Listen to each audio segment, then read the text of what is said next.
sommes à une phase où tout le monde va nous scruter plus que jamais. Nos attitudes, nos propos, nos comportements. Moi, en ce qui me concerne, je suis constant dans les miens. Je suis constant dans les miens. Donc je ne fais aucun effort. Je ne tiens pas un discours de flatterie devant mes camarades. Je pense au plus profond de moi que le jour où le Cameroun va être uni, l'Afrique va être éliminée. Le Cameroun va être, l'Afrique va être, je dis, et je ne parle pas d'Afrique centrale, je dis l'Afrique va être éliminée. Il y a quelque chose de particulier dans ce pays que ceux qui ne comprennent pas pourquoi ils sont nés ici ne voient pas ou ne sentent pas.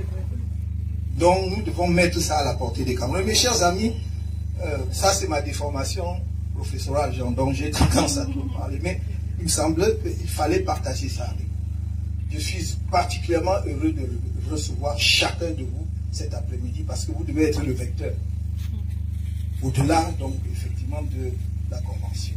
Je voudrais ici saluer chacun de vous, les délégations de la diaspora, de l'Europe, des États-Unis, l'Amérique du Nord, de ceux de l'Afrique du Sud, de ceux du Gabon, du Congo. Les gens de ceux du Gabon ont eu des difficultés parce que, bon, ce serait long à expliquer ici. Mais je sais que ceux du Congo se sont manifestés, ceux du Tchad ici sont encore là. Oh là là. Les régionaux, dont je ne dirai jamais assez qu'ils sont la cheville ouvrière de ce parti. Il faut qu'ils le comprennent et mesurent l'ampleur de leur responsabilité. Ce n'est pas la même chose d'être un régional et la même chose d'être un secrétaire national. Vous confondez tout. Un secrétaire régional, de fédération régionale, tient une partie, non seulement de la population camerounaise, mais de nos militants qui vont effectivement rendre la victoire possible. Un secrétaire national est important, il partage des idées, il participe à la construction des décisions. Mais ceux qui font la décision sur le terrain, c'est vous, monsieur le secrétaire régional. Si vous aviez un doute sur le poids de vos responsabilités, je voudrais qu'à compter de maintenant, vous en preniez l'exacte mesure. Ne m'obligez pas à vous appeler 10 fois au téléphone, s'il vous plaît. Votre rapidité dans l'action, votre réactivité va nous aider énormément. Nous n'avons pas l'éternité devant nous. Les 24 mois, les 12 mois qui suivent, qui sont devant nous, ce sont les 12 mois de la campagne électorale. En clôturant notre convention, hier, nous avons ouvert la période de la campagne électorale. Et ça, chacun de vous doit le savoir. Je ne voudrais pas, permettez-moi, mes chers amis, je ne voudrais pas que vous attendiez la dernière minute pour identifier dans vos régions respectives quels sont les potentiels candidats sur des critères objectifs. Je ne voudrais pas que vous attendiez la dernière minute pour identifier ceux qui peuvent nous représenter dans les bureaux de vote. Cela doit se faire longtemps à l'avance pour que le moment venu, vous ayez, quand je dis identifier, ce n'est pas choisir la liste, ça ne vous appartient pas. Il y aura la commission nationale du parti. Mais il faut que vous ayez des propositions qu'on doit vérifier, confirmer, valider. Si vous travaillez de cette manière-là, comme je l'ai dit, circonscription par circonscription, quartier par quartier, village par village, famille par famille, la victoire ne nous échappera pas. Je compte donc sur vous. Vraiment, que chacun de vous, même sur son temps de travail, sur ses activités, sache qu'il va consentir des sacrifices cette année-là, de manière spéciale. Je compte donc pleinement sur vous. Je voudrais dire aux jeunes, dont je vois le bureau ici, que vous avez une tâche, vous avez accompli une tâche que le précédent bureau n'a pas accomplie. C'est-à-dire montrer que dès sa naissance, le MRC était un parti des jeunes. Tout ce que vous avez vu, qu'on a créé, inventé, les 11 millions, les 10 millions, les tout ce que vous voulez, c'était pour enlever les jeunes derrière le MRC. Et le bureau jeune que nous avons voté à la convention 2018, pour diverses raisons, n'a pas rempli son mandat. Le vôtre, qui est un défi énorme, c'est dans les 24, dans les 12 mois, et même dans les mois à venir, que vous rameniez la jeunesse camerounaise derrière le MRC. Parce que nous avons un vrai projet pour eux. mettez en avant des solutions que nous avons à leurs problèmes. I do insist on the fact that you, the youth wing of the CRM, has a special task for the coming weeks and months to bring back the Cameroonian youth behind the CRM. Écoutez le professeur Maurice Kamto au lendemain, ou alors tout juste après la convention où il était porté comme candidat de l'Union pour le changement politique au Cameroun. Et il est en train de faire une distinction qui est très importante pour les secrétaires régionaux, les secrétaires qui représentent le président national dans les différentes circonscriptions électoraux de région, qui n'est pas forcément le même découpage que celui de l'administration centrale. Et il donne un certain nombre de points.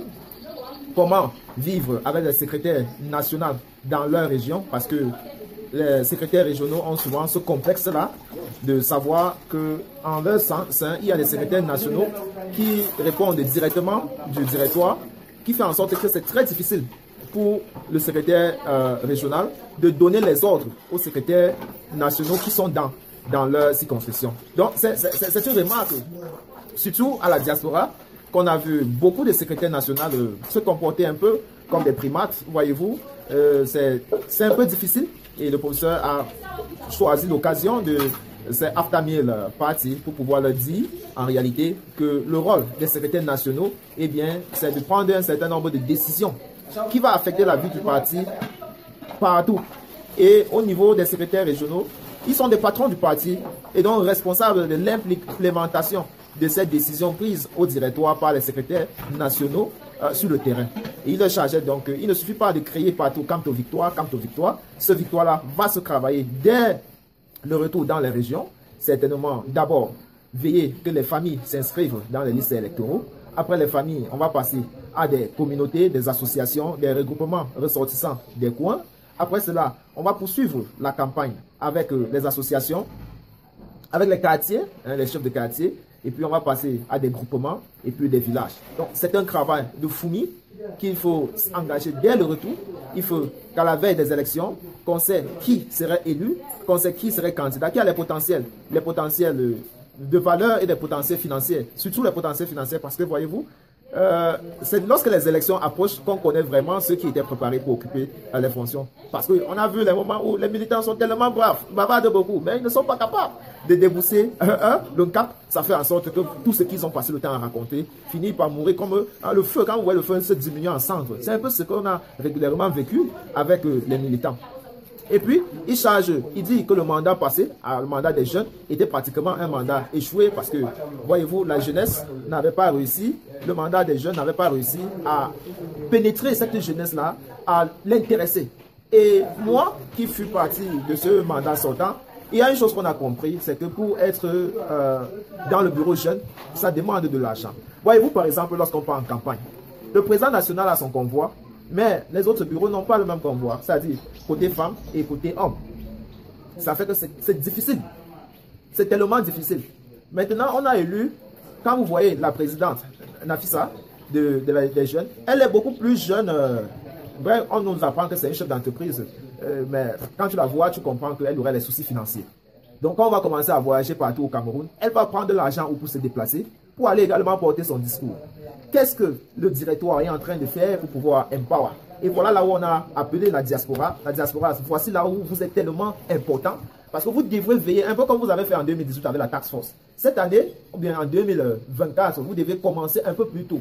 Mettre de l'argent et puis on mobilise les gens toujours à travers un système comme la task force. On peut directement inclure Nafissa. Et bon, maintenant, on me dit que c'est une mère de 2 enfants. Je ne sais pas comment elle va jouer. Parce que si on ne la met pas devant et on la fait voyager partout au pays, ça serait seulement des noms de figurants. Ben, même si c'est un nom de figurant, écoutez, la politique a aussi cet enjeu-là. On est obligé de composer avec les différents compartiments de la société, c'est-à-dire les aires géographiques. Tout cela participe de ce qu'on appelle l'inclusion sociale. C'est très important.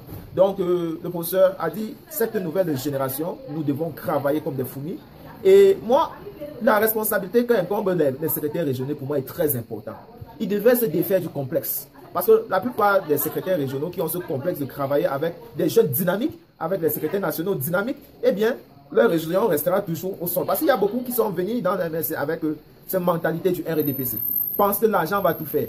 Et donc, ils ne sont pas capables à vivre la contradiction. Je prends par exemple une unité où il y a un gars comme Salomon Béa qui est sorti de prison l'autre jour et qu'on a peut-être un secrétaire communal qui ne se tient pas bien, qui vient à les réunions mal vêtu, il fait un certain nombre de choses mal, il ne tient pas ses séances bien. Vous croyez que Salomon Béa va rester là à lui voir gâter l'image de l'association? C'est ça qui chasse les membres. Et cela se répercute au niveau communal, au niveau départemental, au niveau régional. Et on a donc un leadership qui est en train d'échouer. Donc, il faudrait vraiment une formation de cadre pour tous ces leaders-là, pour qu'ils savent comment s'y prendre à l'administration. Parce que administrer des gens qui ont été ouverts à la société n'est pas quelque chose de facile. Et la diaspora, vraiment, c'est encore là où on vous interpelle. Parce que vous avez la chance de connaître le haut niveau, le professionnalisme de haut niveau. Vous devrez même organiser des séances de formation et imposer à travers le directoire, imposer que tous les cadres du parti puissent participer à ces formations-là. Parce que si les gens au préalable ne sont pas formés, eh bien, ça serait difficile. Ça serait très difficile qu'il y ait implémentation sur le terrain, quelle que soit la volonté. Parce que lorsque les gens partent sur le terrain et ils ne savent pas parler aux gens, la prochaine fois, personne ne va accepter de les écouter. Donc, il y a un travail de formation au fond qui doit être fait pour que les gens soient disponibles à nous écouter et à travailler avec nous. Oui. La mobilisation des palais des congrès du 9 au 10 décembre dernier était formidable. Même dans les régions sinistrées du nord-ouest et du sud-ouest, du moins, les milieux que je fréquente, eh bien, la communication est entrée. Les gens savent que le MNC8 désormais est revenu. Quel est donc le discours qu'il faut leur tenir pour qu'ils franchissent le pas, pour qu'ils partent d'abord dès janvier, prendre leur carte? C'est ça donc que c'est cette communauté. Vous devrez participer par les commentaires et puis partager la vidéo pour que d'autres nous donnent des idées. Parce que tout seul, on ne peut pas arriver. On a besoin de vous. Et vous connaissez la politique dans des zones sinistrées. Ça ne peut pas se faire ouvertement comme ça. On va trouver les moyens, tout comme les gens cherchent à manger, à les intéresser à travers ce qu'ils veulent manger. Il faut que le message passe. Et vous devrez nous aider côté technique. Donner les petites idées, les commentaires. C'est pourquoi on a besoin ici d'une communauté constructive. Vraiment, les gens qui sont là pour insulter, on va toujours répondre chez vous bien noté. On ne doit jamais entrer dans la profondeur. Si vous voulez qu'on lit votre commentaire et qu'on prend au sérieux, vous devrez vous prendre également au sérieux. À très bientôt pour un autre numéro. D'ici à là, prenez soin de vous, quoi qu'il arrive, gardez le sourire bien le bonjour.